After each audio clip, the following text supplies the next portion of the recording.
Seguinte, é a terceira vez que eu mando a pergunta, você nunca conseguiu ler, Parra, que são muitas, tá? Pergunta para o doutor, Parra, por uma aposentadoria por idade, qual o melhor código para pagar o carnê? O que significa isso, doutor? Bom, quando a pessoa paga o INSS naquela GPS, né, no carnezinho, ele tem várias possibilidades de código de pagamento, tá?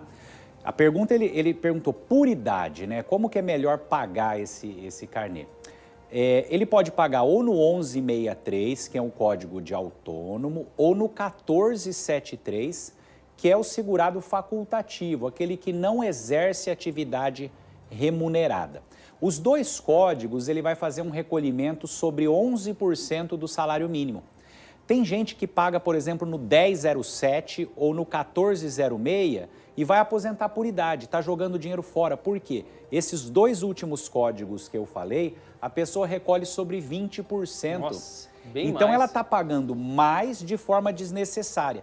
Para quem vai aposentar por tempo de serviço, tem que pagar nesses códigos, que tem que ser sobre 20%. Mas por idade é desnecessário. Lembrando também que quem recolhe como MEI, vale para aposentar por idade. Então quem tem uma MEI, né, o microempreendedor individual, pode recolher como MEI, fica barato, é 5% do mínimo.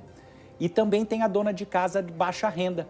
Ela tem que ter o cadastro do CRAS regularizado, sempre atualizado, e aí ela também pode pagar sobre 5% do salário mínimo, código 1929.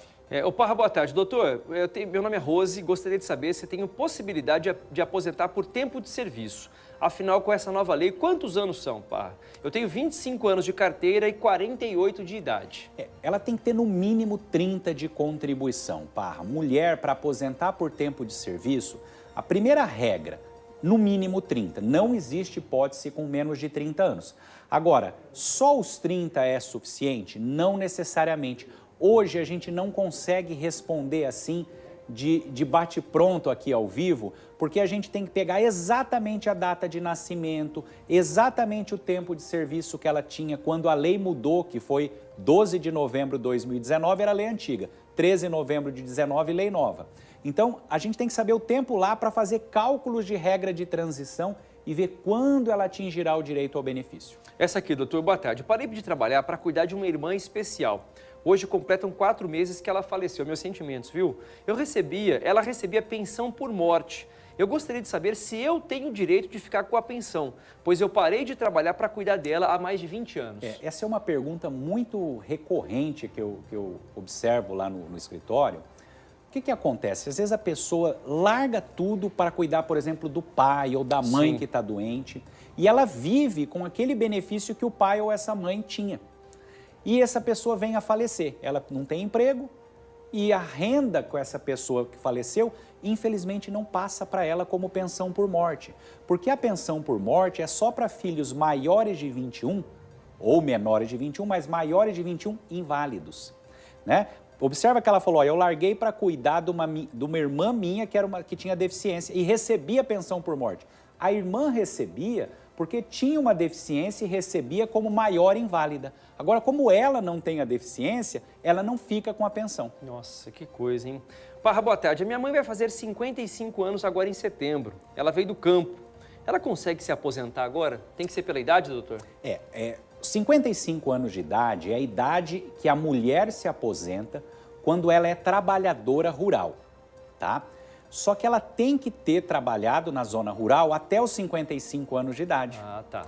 Então, se ela saiu da zona rural, por exemplo, antes, com 50 anos, ela parou de trabalhar na roça e veio para a cidade, ela já não vai se beneficiar dessa idade reduzida da aposentadoria por idade da mulher. Aí ela tem que se aposentar como trabalhadora urbana, que aí é com 62 por idade. E é importante que ela contribua. E aí ela vai usar um pouco do tempo da cidade e vai somar com o tempo de roça, porque na cidade tem que provar 15 anos de contribuição e 62 de idade. Olha essa aqui, doutor, eu esqueci de pagar com reajuste depois de março, 2 meses. Eu preciso procurar o INSS para pagar a diferença ou isso se resolve na hora que eu for me aposentar? Pois já está em andamento minha aposentadoria por tempo de serviço. Parei de trabalhar e continuei pagando. Ela pode regularizar já com um pedido de aposentadoria. Pelo que eu entendi, mudou o ano. Isso. E ela não observou que mudou o valor do salário mínimo e estava pagando no valor antigo, né? o INSS pode, dentro do processo, emitir uma GPS pagando-se a diferença, né? Fazendo a correção dessa contribuição que foi feita menor. Parra, pergunte para o doutor se o marido morre, a esposa pode continuar a receber a aposentadoria do marido? Pode, é a pensão por morte, né? Isso Se recebe. for casada, dá entrada na pensão por morte. Na regra atual, a pensão por morte não é mais de 100% do valor da aposentadoria do marido. É só 60% se for só ela a beneficiária da pensão por morte. Não pode ser menor do que salário mínimo. O Eduardo fala sobre serviços com periculosidade. Se teve alguma mudança na lei recente para efeito de aposentadoria, doutor? Não, nada relevante. A pessoa que trabalha exercendo atividade perigosa, ela tem direito à aposentadoria especial, tá? Ou perigosa ou insalubre, que é o que a gente chama de atividade especial, né? Tem que ter 25 anos de trabalho na área especial e somando idade e tempo de serviço, a pessoa tem que atingir o número 86 hoje em dia. Então tem que fazer essa conta, né? Idade e o tempo de serviço tem que dar 86. E se a pessoa não tiver os 25 anos e for se aposentar por tempo de serviço, todo o trabalho que ela exerceu até novembro de 2019 aumenta 40% se for trabalho em área perigosa. Ó, só a última que nosso tempo já estourou. Doutor, se meu marido morre, eu fico pensionista, nós não somos casados no papel. Como é que funciona isso, doutor? Fica pensionista, só que se ela mora, né, com ele, então quer dizer, ela não é casada no papel, mas tem uma união estável. Ela vai ter que provar isso. Então aproveito aqui já para orientá-la dela se preparar com relação às provas. Exemplo, uma prova de mesmo endereço, ter lá uma correspondência de água que chega no nome dela e a de luz que chega no nome dele, mostrar que vivem na mesma casa, né? De repente eles pagam esses planos de assistência ou um plano de saúde, ter lá que... Está incluído os dois. Está incluído os dois, um dependente do outro. De repente uma conta conjunta, abrir uma conta conjunta, ainda que seja num valor bem pequenininho, para mostrar que tinha uma conta conjunta, pode até fazer uma declaração também em cartório de união estável, né?